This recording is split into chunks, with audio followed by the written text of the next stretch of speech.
స్తోత్రాలండి. అయ్యగారికి, అమ్మగారికి, రాను బాబుకి వందనాలు చెల్లించుకుంటున్నాను. కుడి వచ్చిన మీ అందరికీ వందనాలు వందనాలు చెల్లించుకుంటున్నాను. గడిచినటువంటి సంవత్సర కాలం అంతా కూడా దేవుడు మమ్మల్ని, మా కుటుంబాన్ని ఎంతగానో దాచి కాపాడినందుకు దేవుడికి వందనాలు చెల్లించుకుంటున్నానండి. నేను 31st నైట్ సాక్ష్యం చెప్పాలి, Jan 1st కానీ నేను తొందరగా చెప్పలేకపోయాను. అయితే జనవరి నుండి కూడా ఇంట్లో కొన్ని ఇబ్బందులండి. బ్రదర్ కూడా స్టీల్ ప్లాంట్ కోసం మీ అందరికీ తెలుసు. అయినప్పటికీ కూడా మాకు బ్రదర్ ఏంటంటే దేవుడు ఆయనకి ఇచ్చిన జ్ఞానాన్ని బట్టి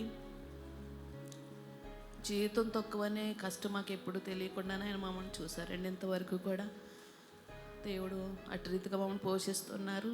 ఈ కష్టం వచ్చింది, శాలరీ లేదు అనే స్థితిని ఎప్పుడు మాకు మాకు కనిపించలేదు. దేవుని దయ వల్ల అందరూ ఇబ్బంది పడ్డారేమో కానీ చాలా వరకు మేము ఎప్పుడు ఇబ్బంది పడలేదండి. ఫుల్ శాలరీ వచ్చినప్పుడు ఎంత బాగున్నామో, హాఫ్ శాలరీ వచ్చినప్పుడు కూడా మేము అంత బాగా ఉండడానికి నా భర్తకి దేవుడు ఇచ్చిన జ్ఞానం. ఆయన ఎక్కడ అప్పు చేయరండి, అసలు అప్పు అంటే భయం ఆయనకి.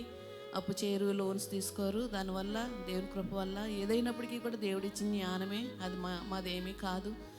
అటు రీతిగా దేవుడు ఎంతగానో కృప చూపుతున్నారు. ఇప్పటి వరకు కూడా బిడ్డల విషయంలో కూడా కొన్ని అంటే పరిస్థితులు ప్రతికూలంగా ఉన్న ఫ్యామిలీ ప్రాబ్లమ్స్ ఏం కాదు కానీ ఏవో కొన్ని చిన్న చిన్న విషయాల్లో, జాబ్స్ విషయంలో కానీ ఇవన్నీ కూడా. కానీ దేవుడు ఏది చేసినా మేలు చేసే దేవుడు అండి.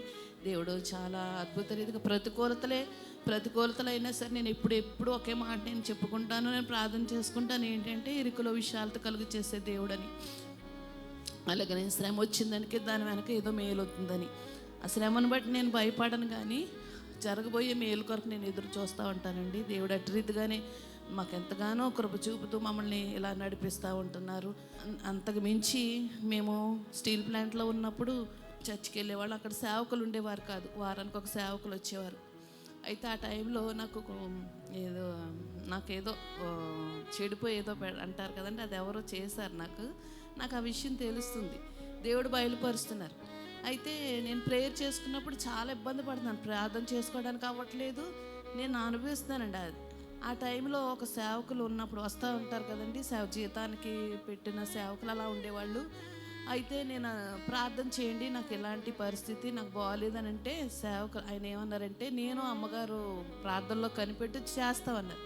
నాకు ఒకటే, ప్రభువా నువ్వెవరో ప్రార్థన చేసినా మీరు వింటారు కదా, ఎవరో ప్రార్థన చేయడం ఏంటి, నా తండ్రి నువ్వు అంతకు మించిన దేవుడు కదా ప్రభువా, నీ సదులో నేను మోకరించి ప్రార్థన చేసుకుంటానని చెప్పి నేను 1000 స్తుతులు బుక్ ఉంటుంది కదండి రోజుకు. అప్పుడు ఏమనుకున్నానంటే, ఇశ్రాయేలీలు ఎరుకో చుట్టూ తిరిగినప్పుడు ప్రభువా నువ్వు ఎంత గొప్ప కార్యం చేస్తావు, నేను అలాగే చేస్తానని చెప్పి రోజు ఒక 1000 చేసి స్తుతులు 7 రోజు 7000 చేస్తానండి దేవుని కృప వల్ల.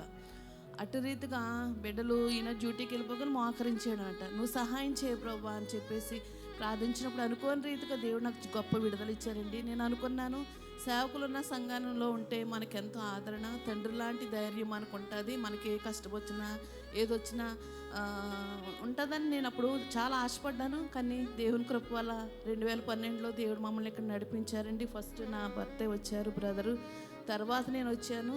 నేను అంత ఇష్టంగా రాలేదు ఆ టైంలో, ఎందుకంటే అక్కడ అలవాటు పడిపోయిన సంఘంలో మళ్ళీ రావడం అనేది నేను కొంచెం ఆలోచించాను. కానీ దేవుడు గొప్ప దేవుడు అండి, హృదయంతరంగాలు ఎరిగిన దేవుడు.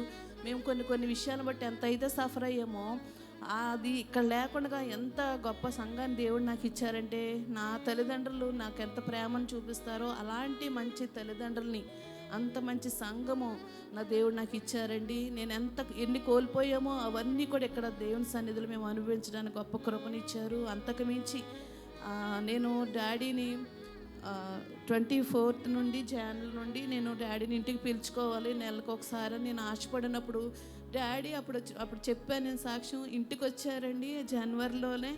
ఎంత అద్భుతం అంటే మేము ఊహకు అందనటువంటి గొప్ప మేలు చేశారండి. నిజంగా నేను మర్చిపోలేను. నా దేవుడు గొప్ప దేవుడు.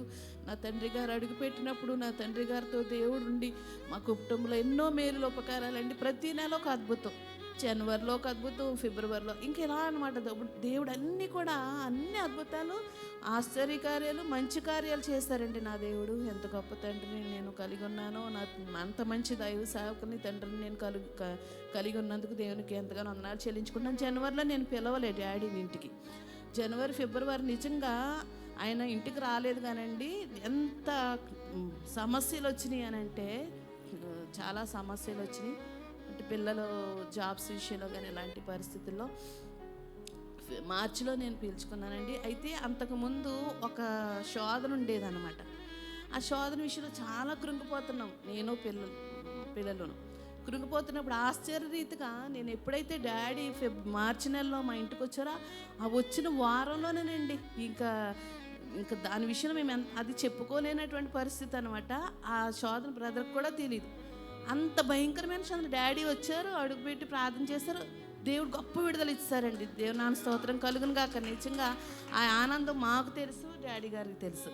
నిజంగా దేవుడు అంత గొప్ప మేలండి. నా సేవకులు, నా తండ్రి గారు మా కోసం ఎంతగానో మొరపెడుతున్నారు. దేవునికి వందనాలండి. ఇంత మంచి సంఘాన్ని, మంచి దైవ సేవకులు ఉన్నటువంటి సంఘంలో మమ్మల్ని నడిపించి ఆత్మీయంగా ఇప్పుడు మనలో ప్రతి ఒక్కరు తలాంతులు ఉంటాయి. ఆ తలాంతుని గుర్తించి ఇంకా మమ్మల్ని ఆత్మీయ జీవితంలో ముందుకు వెళ్ళేటట్లుగా మమ్మల్ని ఎంతగానో ప్రోత్సహిస్తూ, ఆత్మీయ తండ్రి గారు, తల్లి గారు, రావణ్ బాబు కానీ ఎంతగానో మమ్మల్ని ప్రేమిస్తూ మమ్మల్ని ఎంతగానో ఇలాగా దేవుడు కృప చూపుతూ ఉన్నారండి. అందుని బట్టి, దేవుని బట్టి, నా యొక్క తండ్రి గారి కుటుంబాన్ని బట్టి, నా సంఘాన్ని బట్టి కూడా, నా సిస్టర్స్ కూడా ఏ సమస్య వచ్చినా నేను దేవుని సన్నిధిలో సాక్ష్యం చెప్పినప్పుడు పట్టుదలగా ప్రార్థన చేసి జరిగిందా అని మళ్ళీ నన్ను అడగటం నిజంగా నేను చాలా అతిశిస్తున్నానండి. నా దేవుని బట్టి, మంచి సంఘాన్ని బట్టి కూడా.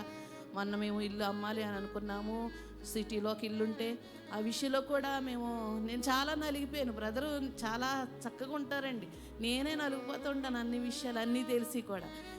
అయితే నాకు ఒకటి ధైర్యం వచ్చేసింది. నాకు ఒక బలహీనత వచ్చినా డాడీ దగ్గరకు వచ్చి ప్రార్థన చేయించేసుకోవాలి, అప్పుడు నేను రిలాక్స్ అయిపోతాను. ఏదన్నా వచ్చి డాడీకి చెప్పేసుకుంటే నేను చాలా రిలాక్స్ అయి ఉన్నా, బరువు పోయిందని అనిపిస్తుంది.